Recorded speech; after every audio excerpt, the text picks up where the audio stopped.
এদিকে কুষ্টিয়াতেও হাম আক্রান্ত রোগীর সংখ্যা বেড়েই চলেছে। আর এই বিষয়ে বিস্তারিত জানাতে কুষ্টিয়া এবং গাজীপুর থেকেও আছেন আমাদের সহকর্মীরা, এবং শুরুতেই যাচ্ছি কুষ্টিয়াতে মাহতাব উদ্দিন লালনের কাছে। লালন, কুষ্টিয়ায় হামের সংক্রমণ এবং বিস্তার নিয়ে জানাবেন আমাদেরকে।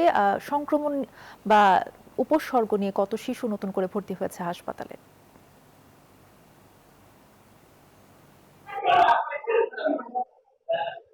অর্থী, আপনাকে ধন্যবাদ।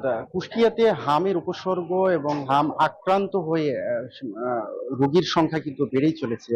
কুষ্টিয়া মেডিকেল কলেজ হাসপাতাল, কুষ্টিয়া সদর হাসপাতাল সহ জেলার অন্যান্য যেসব হাসপাতালগুলো রয়েছে সেসব হাসপাতালে কিন্তু প্রতিদিনই নতুন নতুন রোগী চিকিৎসার জন্য ভর্তি হচ্ছেন।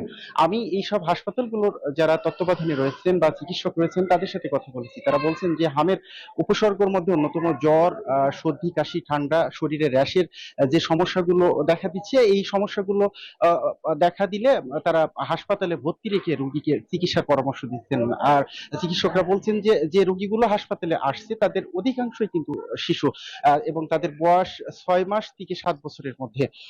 আমি সিভিল সার্জনের সাথে কথা বলেছি। সিভিল সার্জন বলছেন যে আজকে নতুন করে গত 24 ঘন্টাতে নতুন করে 22 জন রোগী জেলার বিভিন্ন হাসপাতালে ভর্তি রয়েছে। এখন পর্যন্ত জেলাতে প্রায় 7 শতাধিকের বেশি হাম আক্রান্ত বা উপসর্গ নিয়ে রোগী কিন্তু হাসপাতালে ভর্তি থেকে চিকিৎসা নিয়েছেন।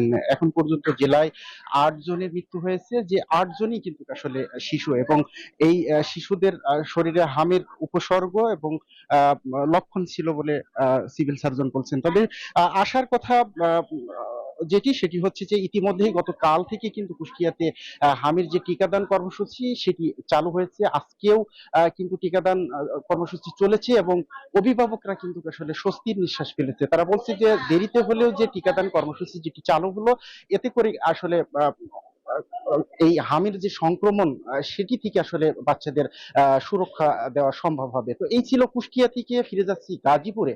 সেখানে অপেক্ষা করছেন আমাদের আরেক সহকর্মী।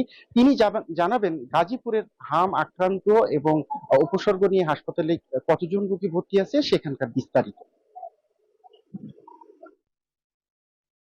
ধন্যবাদ লালন। আপনি আসলে যেমনটি বলছিলেন, আসলে সারা দেশে হাম রুবেলার যে উপসর্গ সেটি কিন্তু বেড়েই চলেছে, এবং আমি রয়েছি এখন গাজীপুরের শহীদ তাজউদ্দিন আহমেদ মেডিকেল কলেজ হাসপাতালে। এই হাসপাতালে আসলে প্রতিনিয়ত যে হামের যে শিশু হামে আক্রান্ত যে শিশু তারা কিন্তু প্রতিনিয়ত এই হসপিটালে এসে ভর্তি হয়েছে, এবং আজ এই যে 24 ঘন্টার মধ্যেও কিন্তু 14 জন শিশু কিন্তু এই হাসপাতালে ভর্তি হয়েছে। আমি একটু দেখাই যে হামের আক্রান্ত শিশুরা তারা কিন্তু এসে ভর্তি হচ্ছে এবং চিকিৎসা নিচ্ছে।